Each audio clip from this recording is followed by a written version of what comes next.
Muy buenos días, estimados estudiantes, ¿cómo están? Espero que estén muy bien.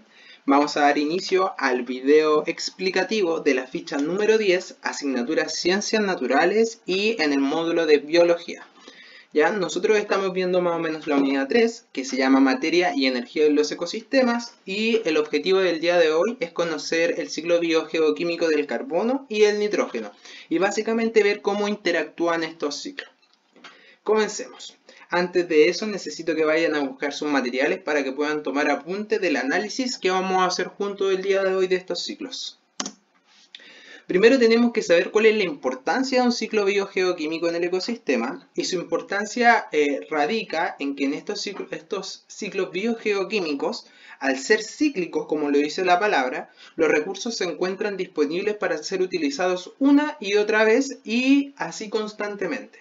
¿Ya? Es decir, que en una parte del ciclo pueden utilizar esos elementos ciertos organismos, ese elemento se transforma en función de que la materia no se crea ni se destruye, solo se transforma, y luego lo pueden utilizar otros organismos y así el ciclo de la materia y la energía continúa.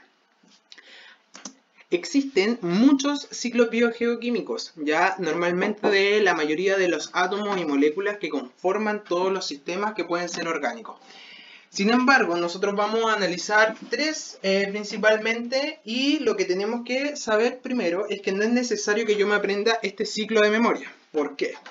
Porque las preguntas que son estandarizadas como la PTU o como el CIMSE no me preguntan, por ejemplo, qué ocurre directamente con alguna de las partes del ciclo, sino que normalmente ellos expresan el ciclo tal cual está en esta imagen y a partir de ahí me hacen preguntas. Nosotros lo vamos a explicar y después vamos a hacer nuestro análisis.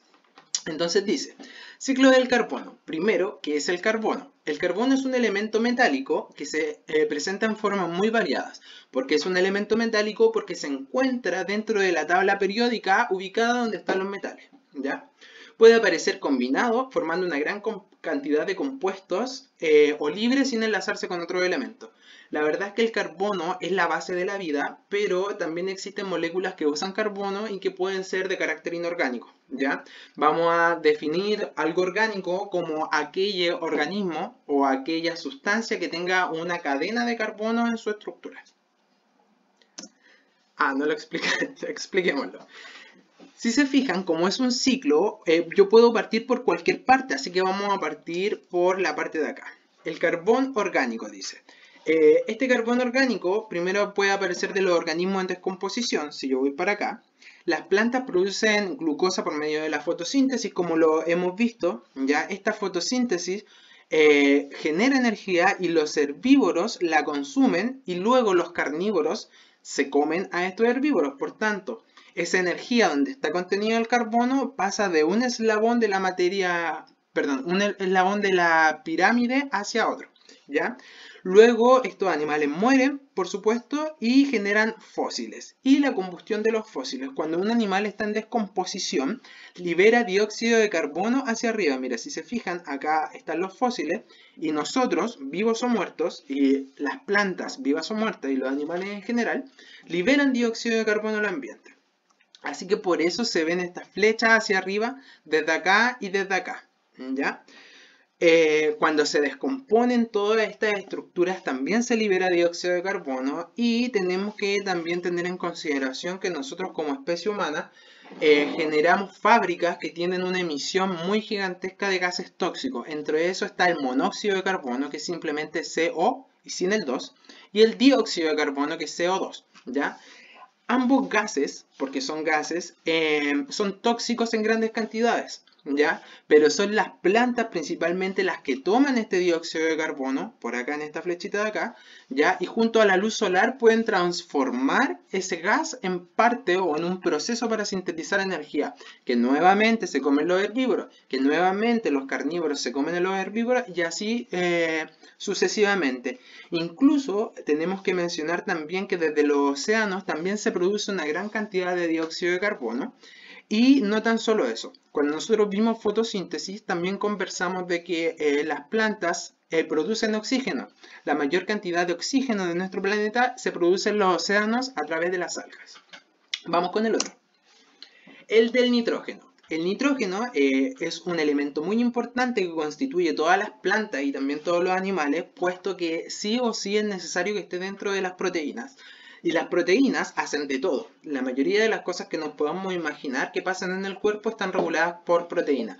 Desde formar músculos como la carne hasta participar en el sistema inmune como la inmunoglobina o los anticuerpos. Entonces acá tenemos primero el nitrógeno atmosférico, que es este. Nosotros en el aire que respiramos, la verdad es que tiene un 70% de nitrógeno. Ya, nitrógeno que nosotros consumimos, pero no absorbemos porque no tenemos ninguna estructura de nuestro cuerpo capaz de retener ese nitrógeno, por tanto no se vuelve ni siquiera tóxico para nosotros y nos, entre comillas, da igual. Pero el aire contiene nitrógeno. Este nitrógeno, si nos vamos por acá, puede ser adherido por las plantas. Estas plantas, a su vez, en el suelo siempre hay bacterias. Y hay unas bacterias especiales que se llaman bacterias fijadoras de nitrógeno en las raíces, que transforman este nitrógeno que está en estado gaseoso a un nitrógeno que puede estar en un estado más sólido, entre comillas. Lo digo así porque en el estado gaseoso, algunas estructuras de los animales no lo pueden absorber, pero cuando está en este otro estado, sí. Hay muchos procesos, como el proceso de la amonificación, que también son de las bacterias fijadoras de nitrógeno en el suelo que causan el amonio, ¿ya? Y luego la nitrificación, que son más bacterias que forman el nitrito y los nitratos. Simplemente estamos jugando con el nitrógeno. Sé que puede sonar muy confuso, pero es solamente, si lo queremos ver de una manera más fácil y más simple, tenemos la N, que es el nitrógeno, que es lo que nos importa, y si se fijan en una serie de ciclos, esta N se va transformando junto a otros elementos químicos. ¿Por qué? Porque del amonio puede ser utilizada por estas bacterias nitrificantes y de las bacterias nitrificantes va a generar nitrito y estas las van a utilizar y así las van a utilizar las bacterias desnitrificantes. Entonces este nitrito que está acá, NO3, ya ese nitrógeno va a volver a pasar al nitrógeno atmosférico.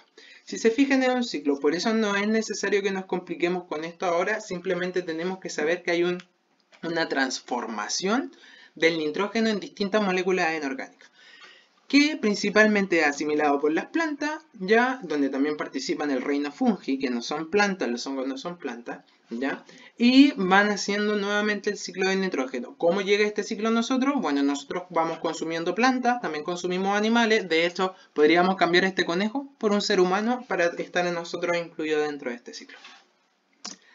Bien, esta es una pregunta simple, ya que es la que tenemos que analizar. Dice, los siguientes esquemas representan los ciclos biogeoquímicos del nitrógeno y del fósforo. Ya vimos el ciclo biogeoquímico del nitrógeno, me voy a tomar de esta misma para poder explicar el del fósforo. Ya hay rocas fosfatadas, es decir, que tienen fosfato, que se encuentran encima, por ejemplo, de las cordilleras, ¿ya? Y por producto de las precipitaciones, este fosfato va corriendo, o se va diluyendo, por así decirlo, en disoluciones. Lo que pasa al suelo, las plantas y animales toman fosfato para hacer nuestros procesos metabólicos normales, pero la parte importante es que, por ejemplo, el guano de animales como la gaviota o animales del mar contienen mucho fosfato, que a su vez, gracias al abono, este guano sirve como abono. Las fecas de los animales son muy buen abono para las plantas porque son ricos en nutrientes, como por ejemplo el fosfato, y se vuelven a utilizar. Y así va el ciclo. Entonces, a partir de la interpretación de los esquemas, ojo, que yo no les estoy pidiendo que se aprendan los esquemas de memoria, sino que sean capaces de analizar estos esquemas y poder responder la pregunta: ¿qué semejanza puedes encontrar entre estos dos ciclos? No la voy a hacer yo, obviamente. Voy a estar atento a que me pregunten cuando ustedes hagan esta actividad cuál es la respuesta correcta y luego la veremos en un video de retroalimentación. También tienen que hacer la siguiente actividad en el cuaderno o donde les salga más fácil, que tiene que ver con el desarrollo de estas preguntas que son súper simples, la verdad es que son tres. La primera es: ¿cuál es la importancia del carbón en la química orgánica? Ya lo mencioné. La segunda es: ¿en qué otros procesos de la naturaleza se pueden encontrar ciclos? La naturaleza es bastante cíclica, y nosotros hemos visto harto. Investiguen en qué otros momentos de la naturaleza se da esta secuencia de ciclos. Y por último, ¿qué pasaría si falla algún paso de un ciclo, cualquier ciclo? ¿Habría una repercusión en el ecosistema? Necesito que argumenten. Cuando uno tiene que argumentar un sí o un no, tiene que explicar con detalles, en este caso científico, por qué me adhiero por el sí o por qué me adhiero con el no. Eso chicos, espero que estén muy bien, nos estamos viendo, espero que me consulten y cualquier cosa nos comunicamos. Hasta luego.